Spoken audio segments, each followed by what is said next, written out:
Hey guys, and welcome back to a brand new video. I recently had my hair cut into a pixie cut because I've been needing it. Long hair is overstimulating and it's a nope. Anyway, I was at my friend's Ben's house for a sleepover and I had an awesome time. When I got back, I got a letter. Basically, it's to do with my bariatric surgery and the process is starting and I want to bring you guys on the journey with me. But I just felt like it was so odd because Ben had actually asked me if there was any update on it, and I was like, no, it'll be years before that happens. As I get back home, I get the letter and it's just like, ooh, things are looking up this year. Now recently I was also watching some videos on YouTube, TikTok, just kind of researching, I guess you could say, about it all again, and it's been a while since then, so I thought that I would refresh myself on it. Also, it's getting me super excited. Before we get into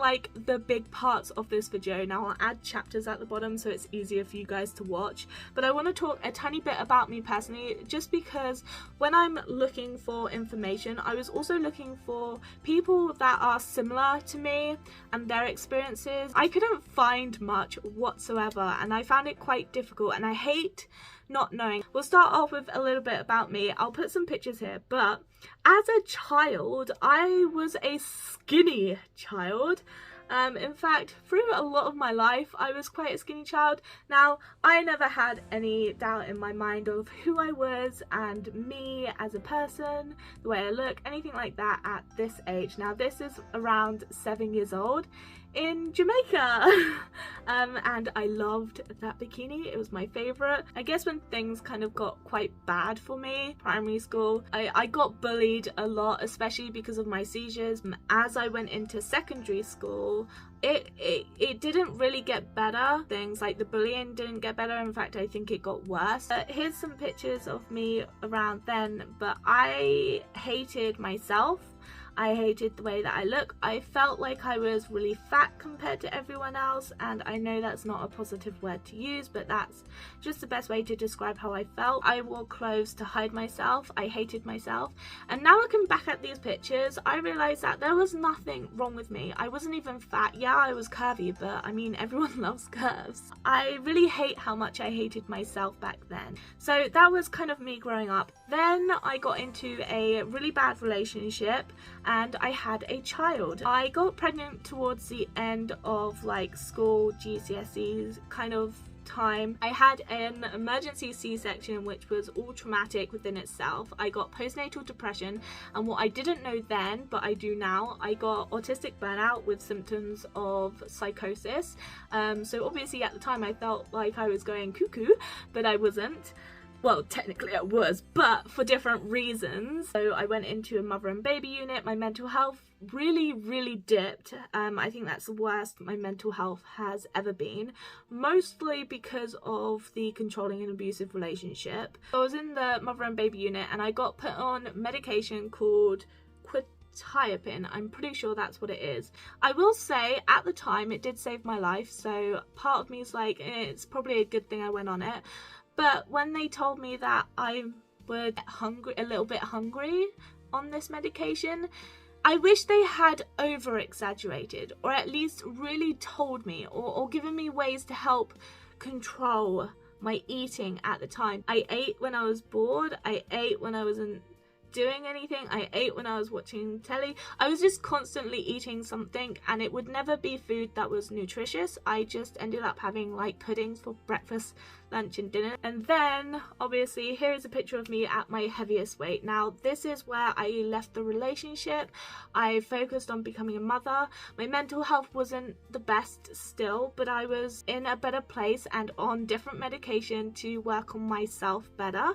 So at my heaviest, I think was roughly or just before where I wanted to have weight loss surgery, and I had gone through doing the GP, you do 4 tiers in total. So I did tier 1, Weight Watchers, tier 2 was then medication, and then tier 3 was Way Ahead, I think it's called. I feel like I learned more and did better for myself learning about myself than I than anyone else could have done for me. And then obviously after the way ahead, they just referred me back to a GP and they put me on tier 4 gastric sleeve on the NHS, and I was expecting that to take forever. In that time, I decided I was going to try not to get any bigger, because if I get any bigger, I'm going to waste more of my life and I might get so big that I can't even have the surgery. So I tried really hard in that time to lose weight, especially because I got past the maximum weight for my wheelchair at one point, which takes a lot of freedom from me, especially because of my seizures,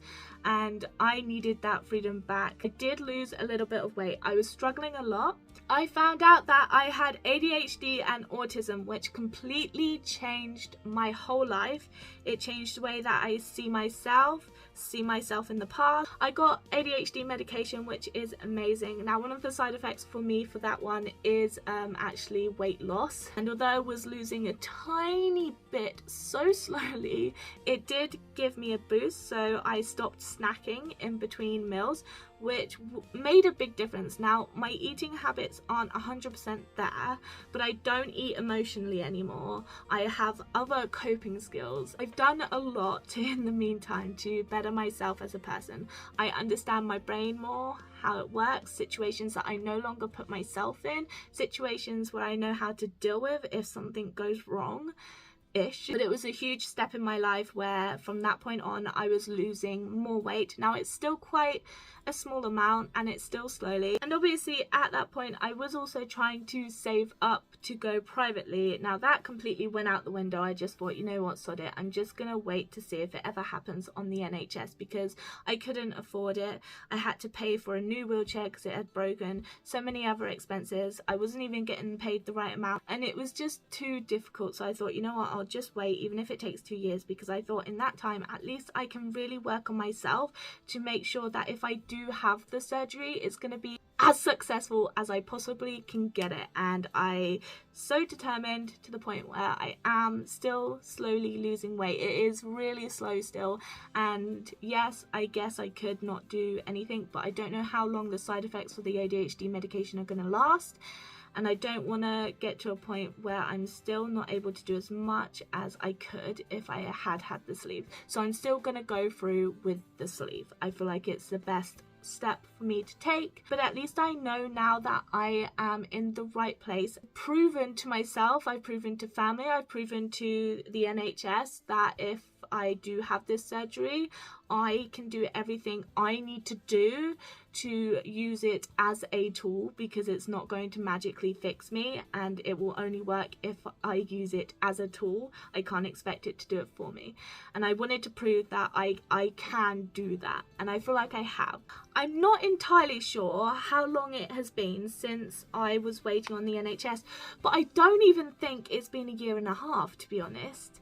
And I was expecting a minimum of 2 years, so it was quite a shock. We're going to go through that letter in a moment, I promise. I'm just going to quickly tell you about me as a person. So I am a mother of 1 child. I have not always been plus size. I was a skinny child, and the reason for my weight gain is medication and bad mental health. I am 5'6". My BMI since I last weighed was 44.7. My weight currently is 19 stone and 8.6 pounds. That doesn't include like clothing weight, because I feel like that can really differ depending on the day. Then I measured, so my arm is 16 inches along the top of my arm, my bust is 49 inches, my waist is 42 inches, my hips are 57 inches, my legs are 29 inches, and my shoulders are 46 inches all the way around. So if you're like me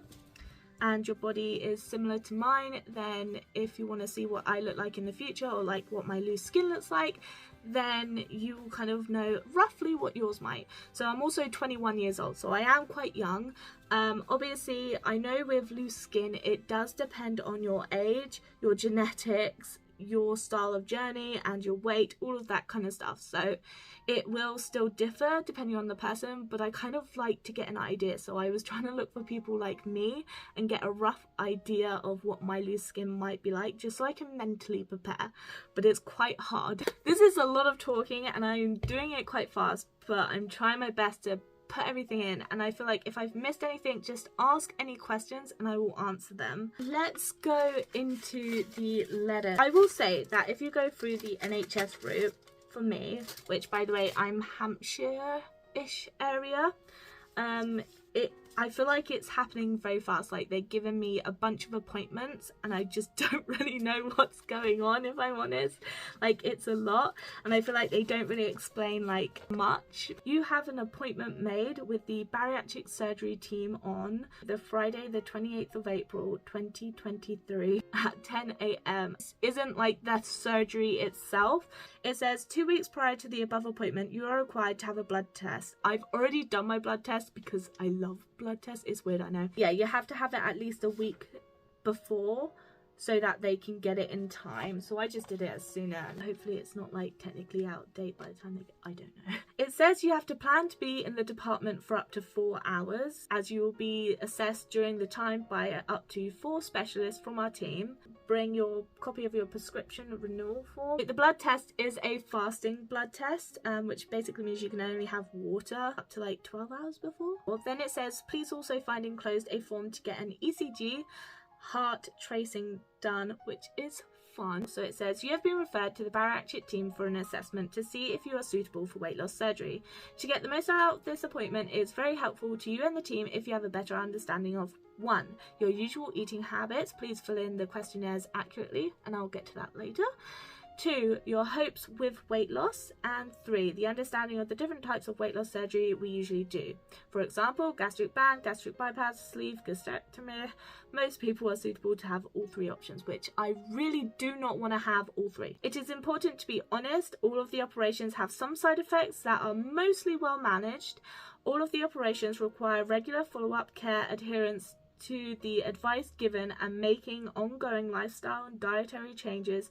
We also encourage regular exercise to help weight maintenance and cardiovascular fitness. Doing all of these things along with the surgery will mean you get the best long-term results. At your appointment, you will see the surgeon, dietitian, anesthetist, and specialist nurse. Following this, we discuss all patients at the multidisciplinary meeting to make sure everything is correct and in place. I've read this about 10 times, by the way, so I'm reading it fast, but I don't normally read this fast. It may take a few months to get to your surgery, but rest assured we are working as effectively as possible, and we appreciate it has taken some people years to get this far. I think I've been really lucky with it. I feel bad for everyone else. I don't know why I've been really lucky to not wait so long, but if I get an answer, I will let you guys know, just in case it's something that you can do. I don't know, to help you get faster, I'm not sure. But yeah, so it may take a few months after this appointment. But that means I'm having it this year, which just is mind-blowing to me. Maybe. I guess in the appointment they could always refuse me, but you know, I'm hoping to have it this year. So the 3 operations they have on here is the adjustable gastric band. Gastric bypass I feel is too extreme for me, and the gastric sleeve, which I feel like is a perfect middle ground for me. It gives you a description on each. So I'm going to go through the gastric sleeve with you guys because that's what I'm having. So effect on diet. Initially a fluid to semi-solid smooth diet is required. Portions will be small. Over 8 to 12 weeks your diet will improve in texture, managing soft lumps to foods that require chewing. You must learn to eat slowly and chew food well. Rate of weight loss with a sleeve is initially over 2 kilograms a week, but this quickly slows down to 0.5 kilograms to 1 kilogram a week. So that's like a rough estimate. Potential problems. So you get softer, high-calorie foods such as biscuits, crisps, and chocolates are easy to eat, hence causing issues with weight loss. My problem is that I have too much and in one go. The binge eating, so I feel like it may be easier to eat, but I have something there to stop me from going too far, and I feel like that's what's really gonna help me with this. So you stay in the hospital for 2 days and you get 2 weeks off work. And then for vitamin and mineral supplements, you have iron, calcium, vitamin D and B12. Then there's a bit on guidelines for successful weight loss after surgery, and it basically just explains that it's not a quick fix. You have to use it as a tool, so you still have to put in a lot of the work, and the head hunger is going to be hard. Head hunger is basically where it's almost like when you're pregnancy craving something, like you crave something chocolatey or something sweet or a biscuit, and you eat a lot of it because your head's craving it. Your stomach isn't hungry or anything, it's had all of its meals, it's fine. And that's going to be the hard part. That's going to be the part that you have to work on with surgery, and that's kind of what it explains in that bit. Then the next bit is, it is important to start to practice the following skills immediately in preparation for surgery. They are designed to help you adapt to life after surgery and get the best results. I've already started this because I feel like the sooner the better. It doesn't really like affect you negatively if you start it now. So next day, so number 1, have 3 meals a day. I'm used to having lunch, dinner, binge, so I'm trying to have breakfast, lunch, dinner, and I'm trying to reduce my binging, but I find it quite difficult, and that's kind of where I know that the surgery will kind of help push me on. Number 2 is avoid snacking between meals. It says here it's more important with the band. I have completely stopped my snacking since being on the ADHD medication. I think with the sleeve, because you have to try and get in nutrients, especially for the first bit, technically it's a bit like snacking, because you wouldn't just have whatever you could then for breakfast, lunch and dinner, because you get full too quickly. But if you don't have little bits throughout the day, you won't get enough like nutrients and stuff. But it's not like snack food like crisps or anything like that. Number 3, be more aware of your emotional eating and start to find other strategies to cope with your emotions. I have already been working on this a lot. I've done other bits throughout my life for other situations, for coping with my emotions, not necessarily with food and my emotions, but I've been trying to use those strategies. Number 4, eat slowly and chew your food well. Every time I'm eating, I completely forget that I'm trying to practice this. I don't like when food goes cold, so I try and eat it as quickly as I can so it doesn't go cold.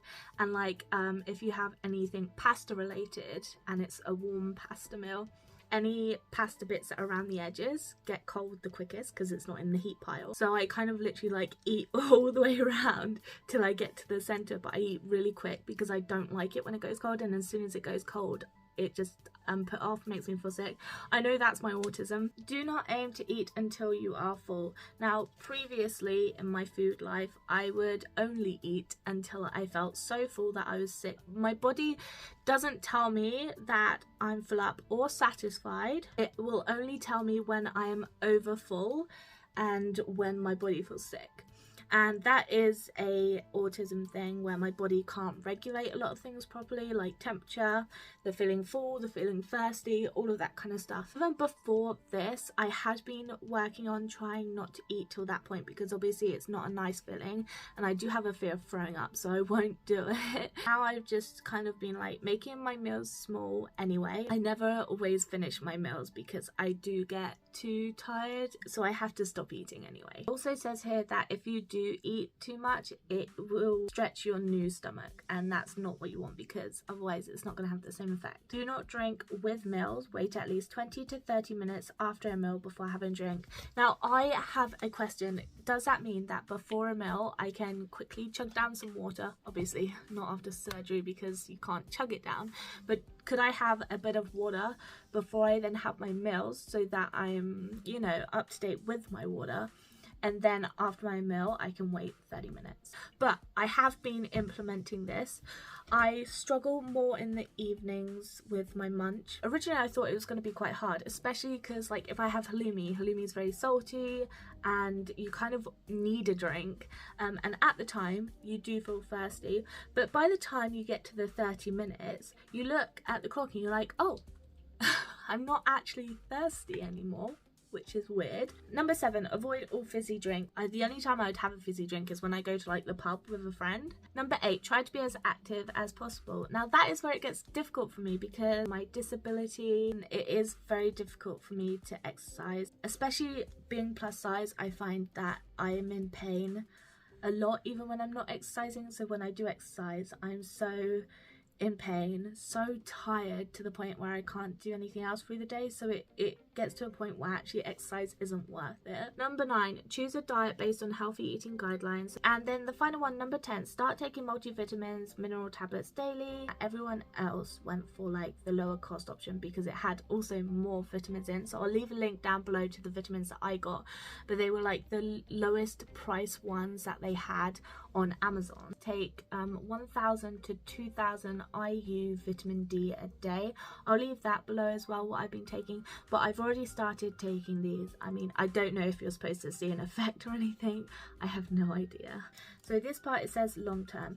There are many issues that can occur some years after surgery, including weight regain, often 7 to 10 kilograms. I kind of expect there to be a little bit of gain at the end, because when you think about it, yes, you're losing weight from the first part, but because your diet changes, you might have more things because you're so far out of your surgery, your body can tolerate more things. So it's kind of expected to start to gain a little bit, but I guess that's where you have to realize that if you're gaining, you have to try and look at your diet and see what you can do to maintain your weight instead. Then you get hair thinning. I'm not bothered about this. I mean, I've shaved my head before. I will happily shave it again. I know a lot of people shave their head to kind of restart the growth. It says here it's genuinely not permanent.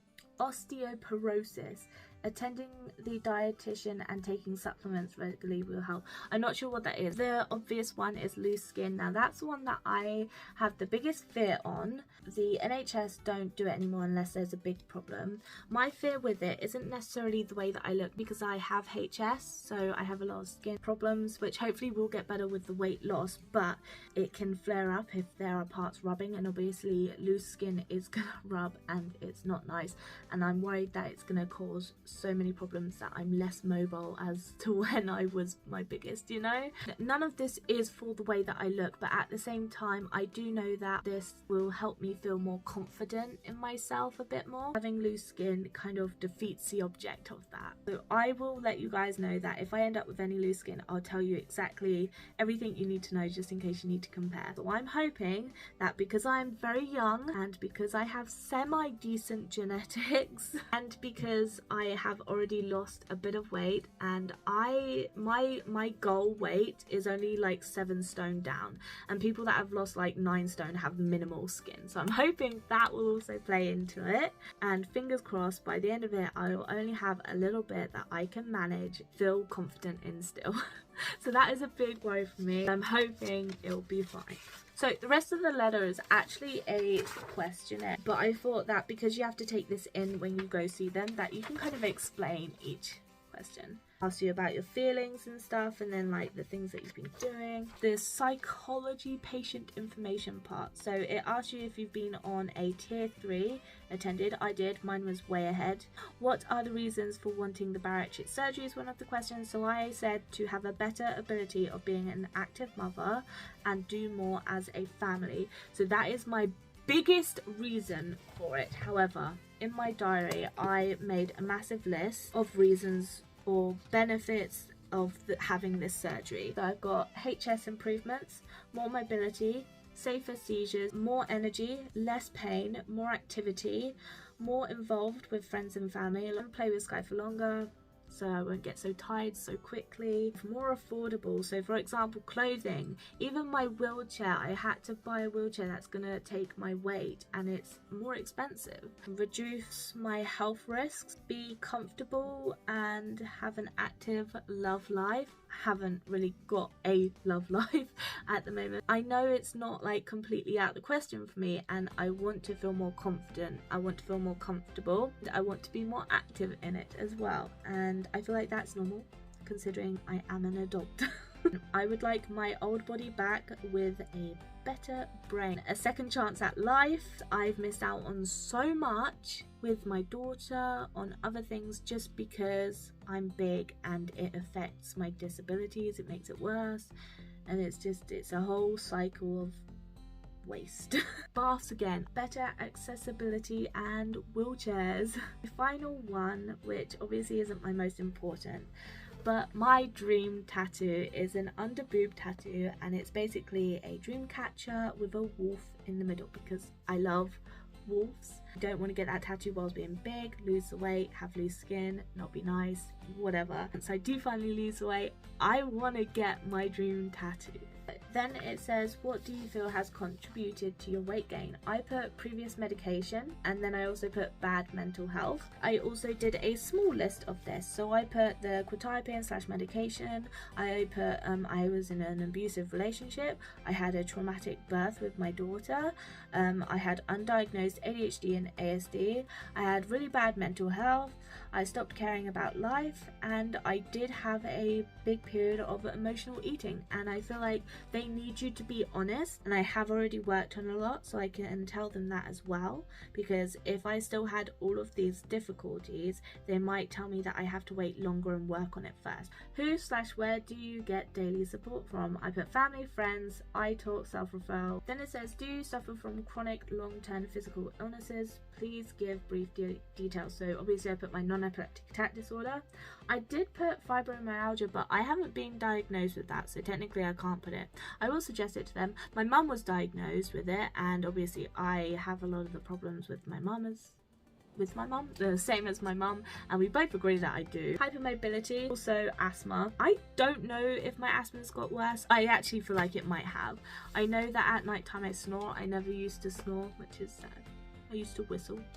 Hopefully I'll go back to whistling. But I feel like it was important to put hypermobility on there because people with hypermobility have problem with anesthetic, and obviously during my C-section I felt it halfway through and I had to ask multiple times for some more anesthetic because it was excruciatingly painful, which obviously a normal person wouldn't have to do that, but with hypermobility, I don't know why, it doesn't last as long. So I feel like that's important because I do not want to feel this halfway through. Then they put, do you have any mental health diagnoses or disorders? So I have ASD, ADHD, complex PTSD, anxiety, depression. Then list of current medications. So obviously I have my ADHD medications and I have mirtazapine to help me sleep. I also have a blue inhaler. Then it just asks you for consent to contact your GP, and then you get a little chart. So for a week, your daily exercise and breakfast. Most of the time I would have croissants or nothing, yogurt drink, an apple. A lot of the time I wouldn't have breakfast unless I really felt like it. And during the morning, only on weekends, but I think that's because my daughter's home, I would have snacky things. Lunch, chicken wrap, halloumi salads. I would always have like a chocolate bar and crisp with it, just to, you know, have a little extra treat on the side, a bit like a pudding. Breakfast bar, crisps, and a croissant was one of my lunches because I was absolutely exhausted. Cheese toasties, tuna toasties, takeaway at one point. During the afternoon would be worse on the weekends. I don't do this now actually, so that's already taken that off my list. Then evening meals, it would be good stuff, so beef wraps, fish fingers, sweet corn potatoes, spaghetti bolognese, salmon, sweet corn potato, roast dinner. And then during the evening it's my multi-pack of chocolates and sweets, and I would have that every single day. And then on the back of that it asked you what your heaviest weight was. So mine was 21 stone and 1.2 pounds. That was recorded. What's the least you've weighed before as an adult? So in 2016, roughly when I was pregnant, I was 12 stone-ish, probably less. What is the most weight you've lost in the past? So since 2021 to now, which is 2023, I have lost a stone and 4.3 pounds, which is amazing in my opinion, but it's extremely slow. I have learned though that I do not weigh myself regularly. I only weigh myself whenever I have medical things to do, because otherwise I get so obsessed with my weight that I throw it all out the window, and I get in a cycle of self-hatred and all of that kind of stuff. Like, I did so well, I lost weight, and now I'm just putting it all back, and after my surgery I'm not going to weigh unless my doctor needs me to, because there's no point. What past diets worked best for you? None.